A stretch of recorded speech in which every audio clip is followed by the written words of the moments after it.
King of all days, glory to you in the highest place.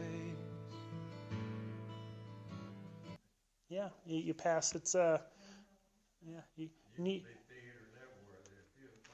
Yeah, now that I think there's 3 in Waco. One of them's an older one that's now a $1 movie, maybe $2 movie now. But okay, well, so there's some just opportunities for things coming out, and maybe if nothing else, you're just looking for the DVD to come out, but just know they're out there.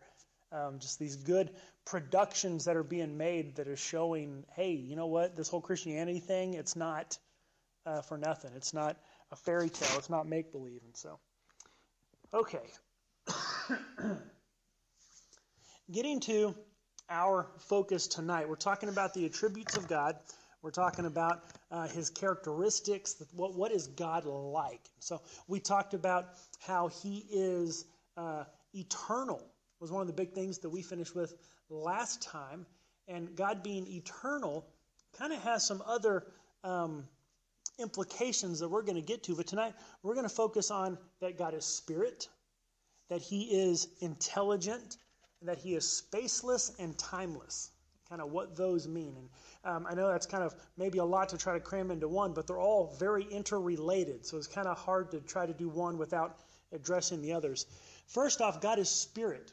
Right? He's not a person. I mean, he's not a physical person. He doesn't have a body. The Bible might use language that talks about, the eyes of the Lord roam to and fro, or things like that, where it uses what's called anthropomorphic. Anthro meaning man, so it's like man-like. It's kind of related to man. It's just something we can relate to. It's just a figure of speech. It's not actually saying that God has eyes or something like that. When it talks about the strong arm of the Lord, it doesn't mean that He has an arm. It's just a figure of speech. But God is spirit. That means He's immaterial. He is incorporeal. Right? He has no physical substance. He is invisible. There's nothing about our physical senses that can interact with God unless He manifests something to show Himself. Even in the Bible, whenever we see God manifest something, it's not really Him. The burning bush, that wasn't God. He was manifesting something from which He spoke to Moses.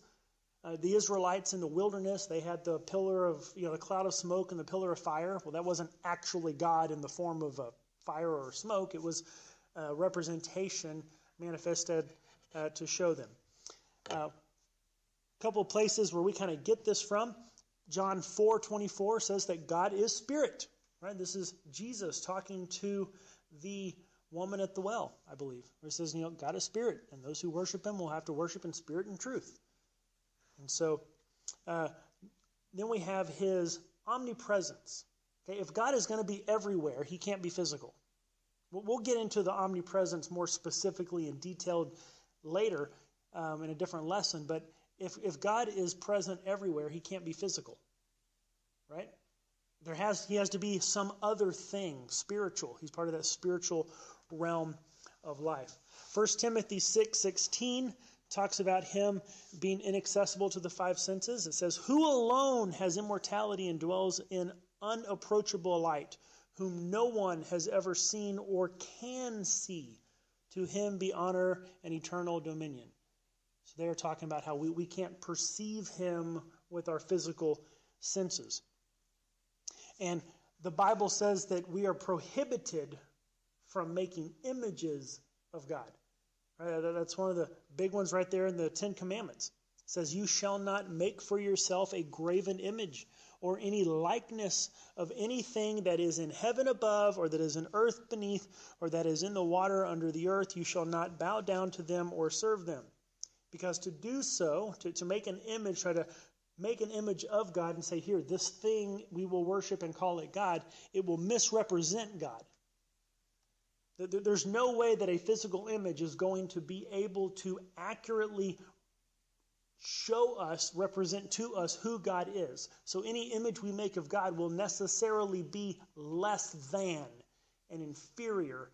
And so if we're looking to an inferior image, if we're looking to a misrepresentation, then we're not worshiping God for who he is. And Deuteronomy 4, it says, since you saw no form on the day that the Lord spoke to you at Horeb out of the midst of the fire, beware lest you act corruptly by making a graven image for yourselves in the form of any figure, the likeness of male or female. So again, it's just replying, hey, whenever God showed up to you, you didn't see a form. You don't know what God looks like. Don't try to make some shape and say that this is God, because you don't know. And that would be corrupt to do so. And so the problem with trying to make an image of God is because we don't know what he looks like, because he's spirit. He cannot be perceived by our physical senses. Kind of the way that philosophers will describe this, theologians will describe it, is to say that God is pure mind without a body. And so in the same way that we are a soul, a mind, and a body, God is just pure mind. He has no body. And so that kind of has some implications. If he's pure mind, he's going to be intelligent. So one of the characteristics of God is that he has intelligence. And when we talk about human intelligence, it's a slightly different thing than when we talk about God having intelligence. Okay? We have intelligence because we process information that comes to us. We have our physical senses, we learn things, we perceive things. God doesn't work that way. God knows everything, just he knows it right off. His intellect is more powerful than ours. He doesn't have senses. He has direct access to all of creation. Okay? He doesn't have to go figure something out. He immediately knows what's going on. He doesn't have to go kind of test the waters and see how something works. He automatically knows his relationship with creation. There's some verses there. I didn't put the full text in, but you can go back and check those out. Bible says that he simply knows. Genesis 18, Exodus chapter 3, and that he knows perfectly. Acts chapter 16, and that God remembers, which is really just saying that he kind of classifies that he knows things that happened in the past. That there's no deficiency in his memory. He's not remembering things the way we remember things. He just has the knowledge that something had happened. And God is rational and orderly. 1 Corinthians 14, verse 40, talks about that, which is a really big motivator for science. We talked about that some whenever we were looking at the evidence of does God exist? That because of God's intellect, because he is rational and orderly, the early pioneers of science, they said, hey, wait a minute. The creator of the universe is rational, intelligent, and orderly. Well, his creation should reflect his attributes of being rational and orderly. So we should expect an orderly universe, which means we can study it. And then it was actually Christians born out of a love for God and his intelligence that were the early pioneers of modern science. And so there's a few kind of things that follow regarding God's intelligence. Since he is a personal being, he is intelligent. Right? Because he's not just a force, he's personal, so he has some mental interaction that goes on. He thinks about things. It's part of what it means to be personal. And so because he is personal, he necessarily is intelligent. Because he is infinite, he is necessarily infinitely intelligent. Right? Any attribute that God has, he has infinitely. So when we say God is love, that means his love is infinite. God has knowledge. That means his knowledge is infinite. His intelligence, then, is infinite. And an infinite whole must have infinite parts. That's kind of why this works. If God is an infinite being, everything that we would say about him, every characteristic he would have, he has infinitely, which would include his intelligence. Since God is intelligent in all of his being, everything he does is intelligent. He don't make mistakes. He don't do stupid stuff. Right? The Bible says that the foolishness of God is greater than the wisdom of man because his intelligence is perfect. Since the nature of God is unity, when God's intelligence conceives a plan, he has both the ability to show it and the ability to carry it out. So like on Sunday nights, whenever we've been looking in Isaiah, and Dr. Krause is teaching some of the prophecies and things in there, and it says, Isaiah gives a prophecy. This will come to pass. He can say it. He can describe it. He can tell you what's going to happen, and then he has the ability to carry it out. That's wrapped up in his intelligence. Excuse me. Since God is unchanging, his creation is therefore intelligibly designed and reflects regularity and uniform laws. Again, that goes back to science. Why does science work? Because God is intelligent. Because of his intelligence, his creation is going to be intelligible. You can understand it and figure it out. There's this idea that the creation reflects the creator. Right? If you make something, your personality kind of goes into what you make. This is one of the reasons why if kids start drawing pictures of death, we get worried, right? Because the art reflects something about the artist. In the same way, creation reflects the creator. And he's intelligent, so therefore his creation is going to be intelligible.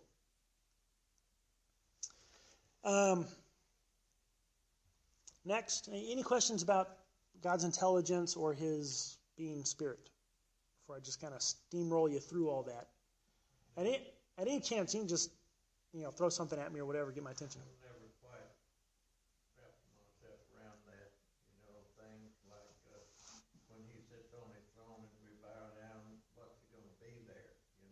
Yeah. Something has to be there, but you're like Moses saw his back parts and stuff like that when you walk by him. And that's one of the things we don't know. The Bible doesn't tell us, and the things it uses like that to describe it really kind of fall short of what the reality is going to be, because our minds probably can't even conceive of what God is like. Moses, you can't see my front part, but I'll let you see my back part there. Yeah. Yeah, he says, I'm going to hide you in the rock, and I'll kind of cover you over with my hand, and I'll let you catch a glimpse on my backside while I walk by. Even then, God isn't physical. He wasn't, like a giant walking by with a hand over the rock. And so whatever it was that Moses saw wasn't, technically God's backside. It was, we don't know what he saw. And we don't know whenever we're standing there in heaven, is it just going to be, like sometimes they'll show in the movies where it's just this glowing, just light presence of, whatever. I don't know. We don't know. We do know that the Bible says that Jesus is the image of the invisible God. So maybe once we get to heaven, we'll never actually interact with the Father. Maybe it'd be Jesus, because he's physical. He's a body, and so we'll be able to talk with him. But don't know. I mean, that's one of those things that theologians and philosophers wrestle over and argue about, have for centuries, and probably will continue to do so.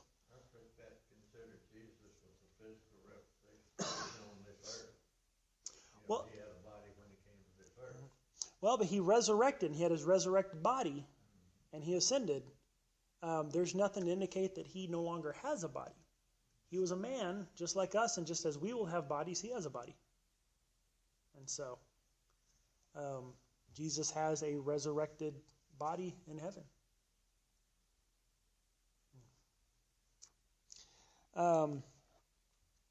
Next, God is spaceless.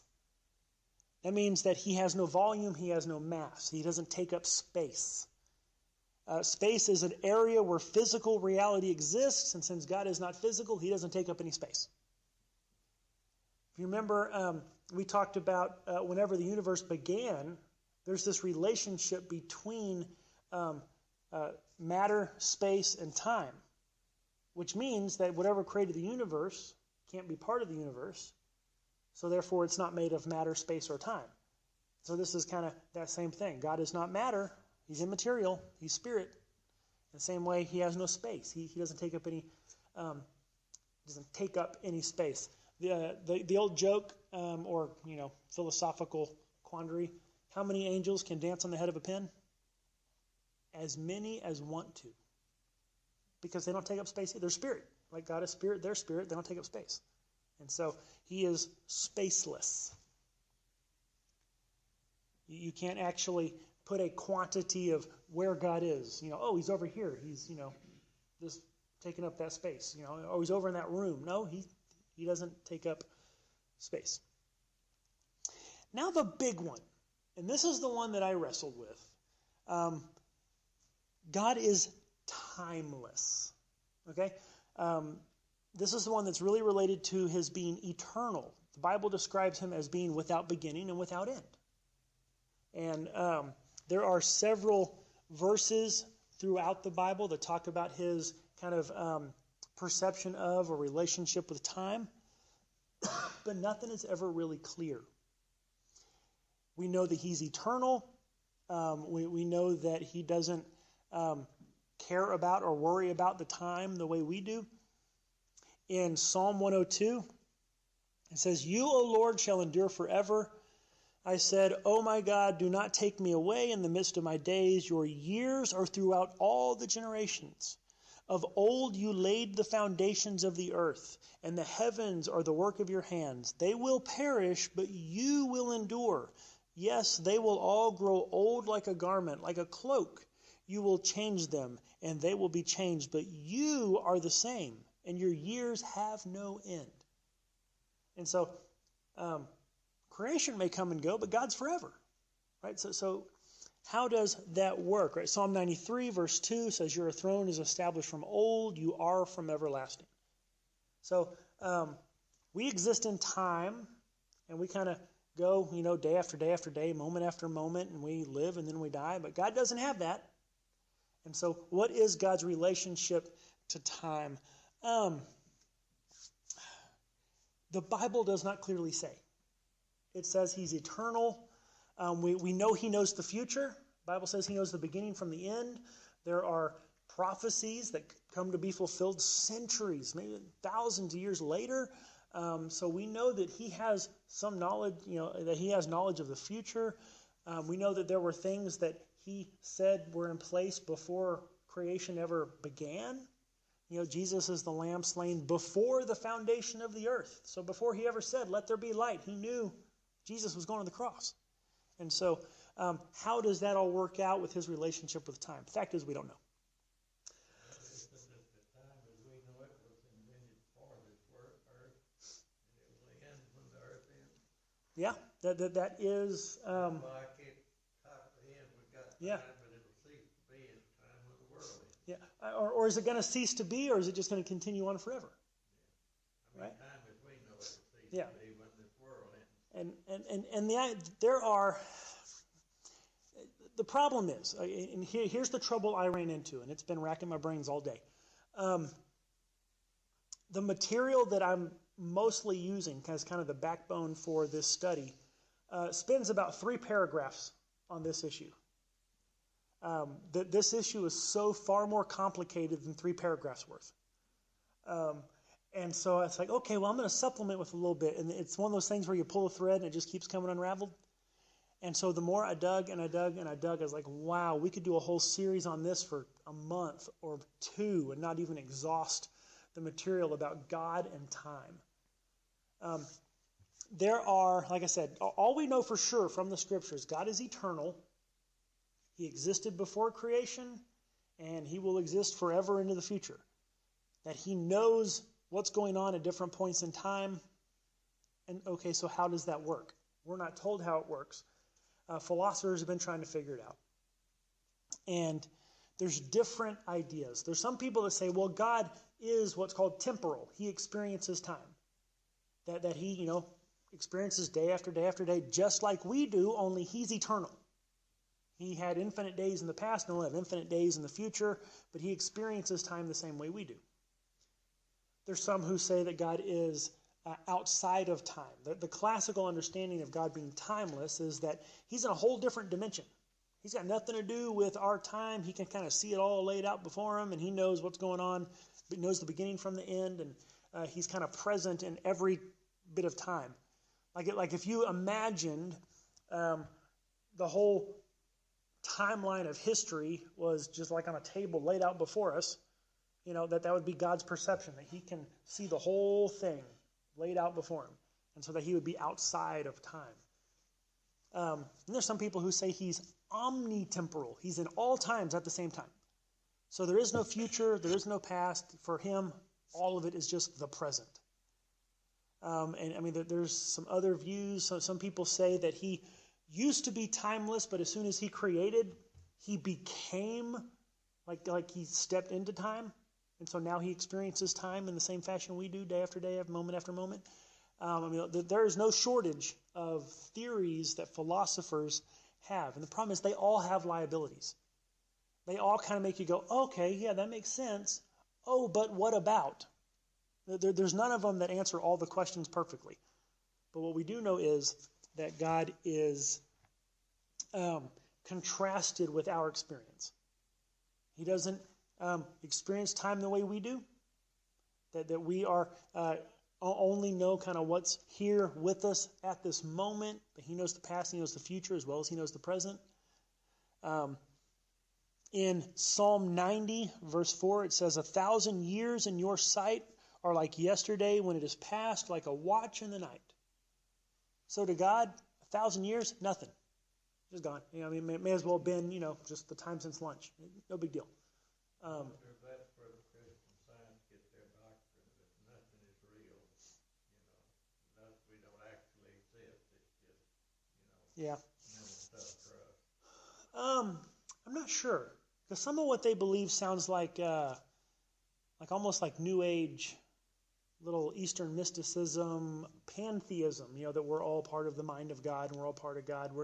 This world is just illusion kind of stuff. But yeah. I know they believe that this is not real. I mean, I'm not actually sitting here. Yeah. I don't actually exist. It's all in my mind. Yeah. I've never really dug too much into Christian Science belief, so I'm not sure. Couldn't answer that. That's why they don't have doctors and things, because you can't actually be sick because you're not actually here. Yeah. Right. I mean, what's the point of healing a body that's not even real? Yeah.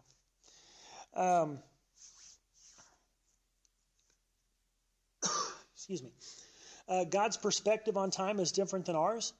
In 2 Peter chapter 3, he's kind of reminding the people who are kind of freaking out at that point. Right? 2 Peter is written to a church undergoing persecution. And this is decades later, and they're sitting there thinking, hello, where's Jesus?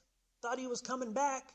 And so Peter's words to them is, do not forget this one thing, that with the Lord 1 day is as 1,000 years, and 1,000 years is as a day.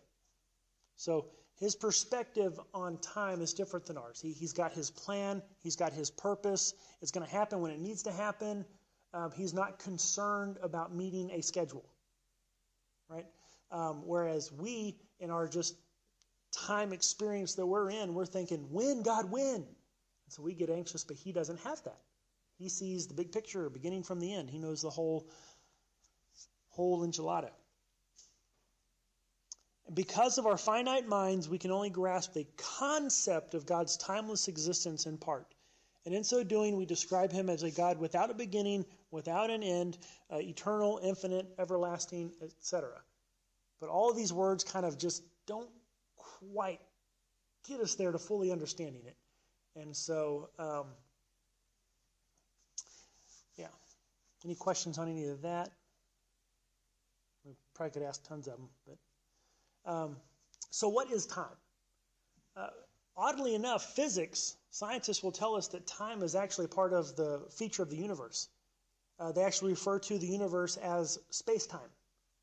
That our universe exists in 4 dimensions. You have height and width and depth, and time is another dimension to it. So our physical senses, we know height and width and depth, right? But then there's time, and we can't really picture how that works. But mathematically, they work it out as there being 4 dimensions. We know that time can actually slow down or speed up based on physical conditions. Gravity alters the speed of time. Right now, the satellites that are orbiting the Earth that we use for GPS, if you ever do a GPS and it's telling you to go here and drive there and turn there, they actually have part of the program to adjust for the time difference, because closer to the gravity of the Earth, our clocks run slower. And the clocks up there in space orbiting the Earth are running faster. So you can take two clocks, set them at the exact same time, shoot one into space, let it fly around for a while, come back down. They're going to be at two different times. So gravity will actually affect time. So time is part of creation, actually part of the physical world somehow. And so time is also basically just change. It's the way we mark change. It is just a benchmark of how we notice something is different than it was before. And when you think about it, God doesn't change. So how can he be said to, how is he doing time whenever he doesn't change? And if time is a function of the material world and God's not material, then how would time apply to him? So those are just kind of some things that philosophers try to wrestle through and think their way through. All right. One thing, though, that we can all know is that as believers, we have this sense of comfort in knowing that whatever stress, whatever anxiety, whatever problems we may be encountering because of this time that we're living in, that God transcends that time. And however the details of it work out, we can take comfort knowing that God is above it. That we serve a God who stands over this experience of our life and sees the beginning from the end. And we can take comfort in that. Any questions on anything else about time? I'm probably not the person to try and answer them. This is one of those, like I said, I wasn't entirely satisfied with the material that I was looking at. And as I started to pull that thread, it just unraveled. And I thought, wow, okay. One guy that I was listening to a little talk he gave, he spent like 13 years studying the relationship between God and time. That was just his main focus of study for over a decade. And here I'm trying to cover it in 10 minutes. So, but any other thoughts or questions on God's timelessness? Just a couple of common challenges. In my searching and looking for just some more information, I came across some challenges that skeptics would give on some of these issues. First off, they would say, how can a timeless God choose to create? Right? Because time marks change. If God doesn't change, so if he's existing for eternity in the past, or we wouldn't really call it past because there's no time until he created. And so if he's just existing, how does he choose to create? Because that would have to mean that one moment he's not creating, the next moment he is creating. But how is there a moment? There's no time. He's timeless. And so they would say, how does that work? That makes no sense. The way philosophers kind of will address this is they say that there wasn't a prior moment, that his creation, his choice to create and the actual act of creation happened simultaneously. That you don't actually have to have a cause and effect in time. They can both happen at the same time. So whenever God said, I'm going to create, boom, time began. And so at the same moment he chose to create, which wouldn't really be a moment. See, we can't even think in those terms, but some think that maybe even God existed in kind of his own time. Maybe you've heard that where it's like God has his own timeline, and he created, and we have our timeline, and he just exists in this hyper time or meta time, this time that exists above ours that's distinct and different from our timeline. So he did have time, he did have moments, but as far as our experience is concerned, he's timeless. That's the way some would answer that. But that, again, is not without its problems also. Another challenge that I read that I came across was they'll say, how can an immaterial God, right, because God is spirit, he's not physical, so how does an immaterial God interact with a physical world? I mean, because you can say, okay, he creates the world. We get that. Boom, he created it. There it is. But he is not physical. So how does he interact with it? And we know he interacts with it. I mean, you read through the Bible, he's parting seas, he's stopping rivers, he's healing sick, he's raising dead, right? So he's definitely interacting with the physical world. And people say, well, how? By what mechanism does a non-physical being interact with a physical reality? And which, of course, kind of is what's called begging the question. They're assuming there's going to be a material physical cause that they can point to and study like science. But we're not talking about a physical being. The real fact is we don't know. We don't know what exactly it is that God manipulates some energies or whatever. And I've read one guy was talking about quantum mechanics, and that my eyes just glazed over. I don't know much about that. But, excuse me. One thing we do know, we have another thing that's immaterial that interacts with the material world. Our own minds. Our mind is not a physical thing. Our thoughts are not our brain. Materialists, atheists, I like to say that our thoughts and our mind and our thinking is our brain, but logically that's not possible. They are logically two different things. Our mind is something immaterial that affects our physical being. So if I want to lift my arm, there wasn't some kind of mechanical process by which I made my arm lift. I just thought, lift my arm, and it goes up. In the same way, if God wills something to happen in nature, it just happens. Just like whenever I just think, speak these words, and they come out. If God wills for something to happen in creation, it happens in that same way. Now, what is the exact mechanism that makes that immaterial-material interaction? We don't know. Doesn't mean it's not there. Doesn't mean it's not happening. But the skeptic world in which we live in, they want something physical. They want something concrete that they can point at and test with science. And if it's not there, then it's not real. Well, that's just their view, and they can welcome to it if they want it. But I choose to live in reality where my immaterial mind affects my material body all day long. And so, any other thoughts or questions on any of that? I know some of the stuff we've had tonight, where they get a little deeper than the just kind of surface that I'm wanting to cover. But I've got some thoughts and questions, but I don't think I'll live long enough to get in. These are things that philosophers and theologians have been wrestling with for centuries and arguing about for centuries. I mean, very, very intelligent people disagree about some of this stuff and have very rational reasons why they disagree. And so it's the kind of thing where you can sit down, you could go to YouTube and just like type in, God and time. You listen to one philosopher explain something, you go, oh, hey, that makes sense. And you listen to this other philosopher explain the opposite and go, oh yeah, that makes sense.